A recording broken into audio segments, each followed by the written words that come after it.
Hello everyone. Have you ever wondered how a tiny mole spot on a slice of bread spreads so quickly in just a few days? That's the magic of asexual reproduction at work. In this process, only one parent is needed to create new offspring. There's no fusion of male and female gametes, yet the new organisms look exactly like the parent.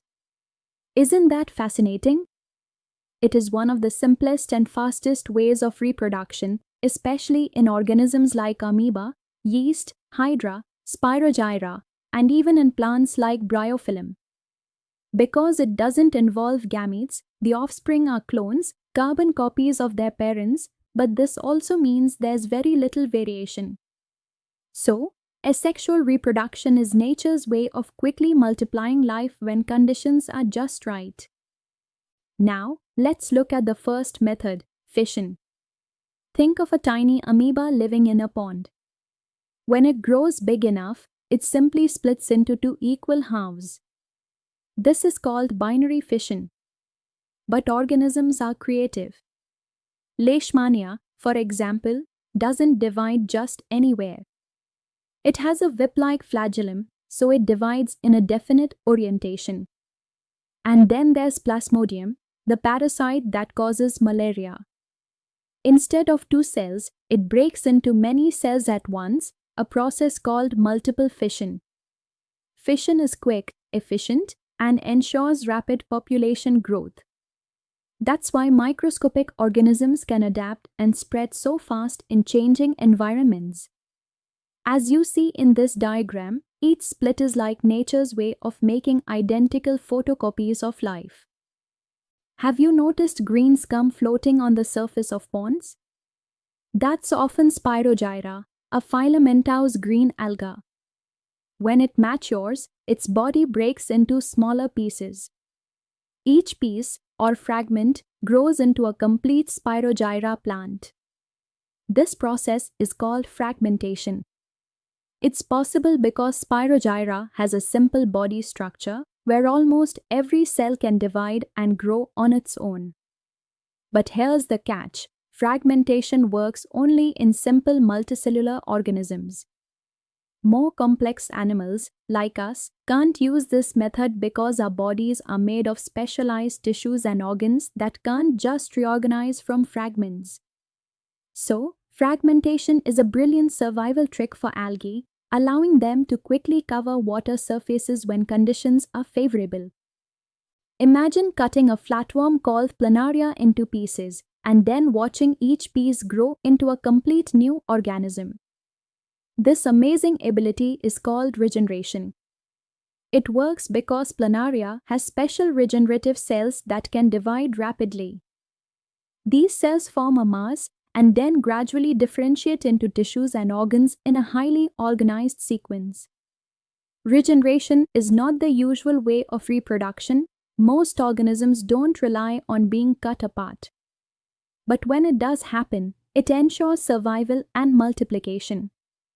Isn't it incredible that in some simple organisms, every tiny piece holds the blueprint of life? Now, let's turn to budding. Picture a hydra, a small, tube-like animal found in freshwater. On its body, a tiny bud starts growing because of repeated cell division at one spot. The bud slowly develops tentacles and a mouth, and when it's mature, it detaches to live independently. Yeast, a single-celled fungus, does something similar. It forms small outgrowths, or buds, that pinch off to make new yeast cells. Both hydra and yeast use budding to multiply quickly when the environment is favorable. Look at this diagram. Notice how a small outgrowth becomes an entire individual.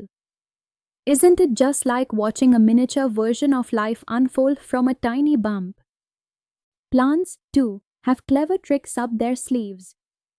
Some can reproduce from their roots, stems, or leaves instead of seeds. This is called vegetative propagation. Take bryophyllum as an example. Tiny buds form along the edges of its leaves. When these buds fall onto soil, each can grow into a whole new plant. Farmers have used this trick for centuries. Sugarcane, roses, grapes, and even bananas can be grown this way using techniques like layering, grafting, or cuttings. The advantage? These plants grow faster, flower earlier, and preserve all the good qualities of the parent plant. That's why bananas you eat are all so similar, they're products of vegetative propagation. Now, think back to that slice of bread we left in a warm, moist corner. Soon, black pen-like structures appear. This is rhizopus, or bread mold. Those tiny blobs at the tips are called sporangia. Inside them are spores, which are like microscopic seeds covered by a thick wall. These spores can survive dryness, heat, and other unfavorable conditions. When the environment becomes suitable, they burst open and grow into new molds. That's why spores are nature's way of ensuring survival and spreading widely. As you can see in this diagram, one sporangium contains thousands of spores, a perfect strategy to colonize new places. So, let's connect everything we've explored.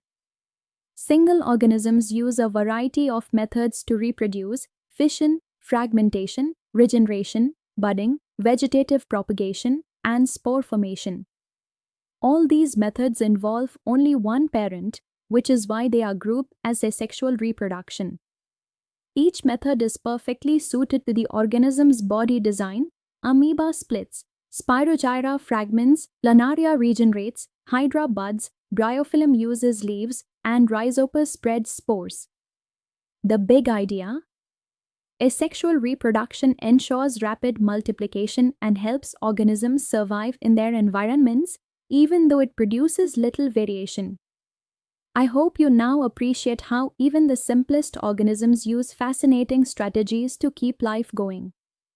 Biology truly is the science of life in all its creativity and wonder.